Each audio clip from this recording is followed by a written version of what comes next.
Yeah!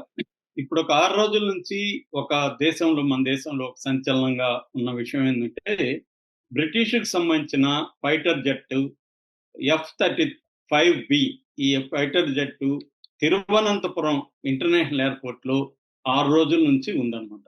ఎందుకిక్కడ దీన్ని దింపారు? ఇది యుద్ధ విమానం అసలు బహిరంగంగా ఇది కనపడదు ఎప్పుడు గాని. ఇలాంటి బహిరంగ ప్రదేశాలు అంటే ఒక ఎయిర్‌పోర్ట్ అంటే ఓపెన్‌గా ఉంటుంది. Civil airport. ఇక్కడ ఈ యుద్ధ విమానం దింపరు. ఇక్కడంతా కూడా ప్యాసింజర్ విమానాలే ఉంటాయి. ఇలాంటి చోట ఒక యుద్ధ విమానం 6 రోజుల నుంచి, అది కూడా ఒక రోజు ఏదో పొరపాటున దిగిందంటే మళ్ళీ తీసుకొని వెళ్ళిపోయుండాలి. 6 రోజుల నుంచి ఎందుకుంది? పైగా ఇది మామూలు విమానం గాదు. $100,000,000 ఒక విమానం ఖర్చు. దాని తయారీ ఖర్చంతా $100,000,000 అంటే మన కరెన్సీలో చెప్పుకోవాలంటే 865,00,00,000 ఒక విమానం ఖర్చు. అంత పెద్ద విమానం ఇక్కడెందుకుంది? రెండోది ఇలాంటి విమానాల్నే ట్రంపు మనకు అమ్మాలని చూస్తున్నాడు.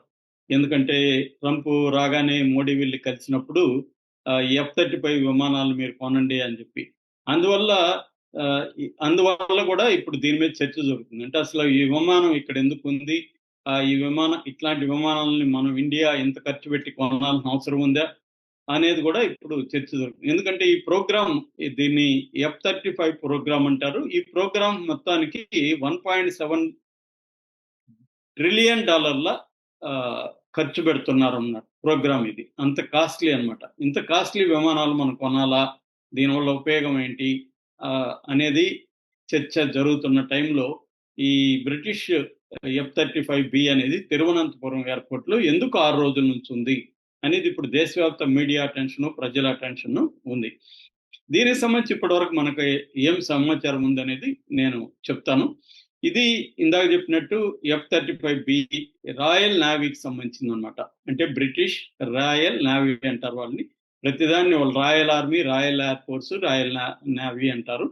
సో, ఈ నేవీకి సంబంధించింది.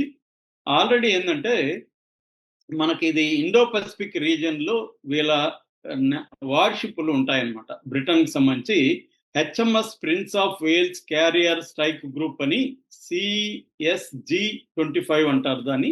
ఆ గ్రూప్‌లో ఈ షిప్పులు మీద ఈ ఎఫ్-35 అని ల్యాండ్ చేస్తా ఉంటారన్నమాట. వార్‌షిప్పులు క్యారియర్స్ అవి. ఫ్లై ఈ ఆహ్, ఈ ఫ్లై ఎయిర్‌క్రాఫ్ట్ క్యారియర్స్ ఉంటాయి షిప్పులు. అయితే ఇప్పుడు ఏం జరుగుతుందంటే గత కొంతకాలంగా ఇండియాకి, బ్రిటన్‌కి మధ్య ఒక మిలిటరీ కోఆపరేషన్ అగ్రీమెంట్ జరిగింది.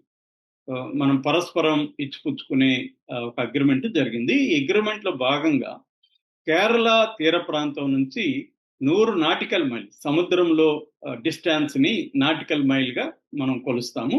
100 నాటికల్ మైల్స్ దూరంలో అరేబియన్ సీలో జాయింట్ ఎక్సర్‌సైజెస్ చేస్తున్నాం అన్నమాట. ఇండియా అండ్ బ్రిటన్ కలిపి జాయింట్ ఎక్సర్‌సైజెస్ చేస్తున్నాం. ఇందులో భాగంగా మన ఆహ్, ఎయిర్ డిఫెన్స్‌కి సంబంధించిన కొన్ని ఫ్లైట్లు, అట్లాగే బ్రిటిష్ ఎయిర్ డిఫెన్స్‌కి సంబంధించిన కొన్ని చేస్తున్నాం. ఈ నేపథ్యంలో ఏమైందంటే, మొన్న 14వ తేదీ 9:20 గంటల రాత్రి pilot distress call mayday, mayday, mayday అని మనం చెప్పుకున్నాం గదా! అలాగా డిస్ట్రెస్ కాల్ పంపించాడు. అతనేమన్నాడంటే ఫ్యూయల్ అయిపోయింది. కాబట్టి నేను ఇప్పుడు ఆల్రెడీ నాకిక్కడ సముద్రంలో నైట్ గాబట్టి ఆహ్, సరిగ్గా విజిబిలిటీ లేదు. వెదర్ గూడా బాలేదు. కాబట్టి షిప్ మీద నేను ల్యాండ్ చేయలేను అని చెప్పినప్పుడు ఇమ్మీడియేట్‌గా వాళ్ళు ఇండియాస్ ఎయిర్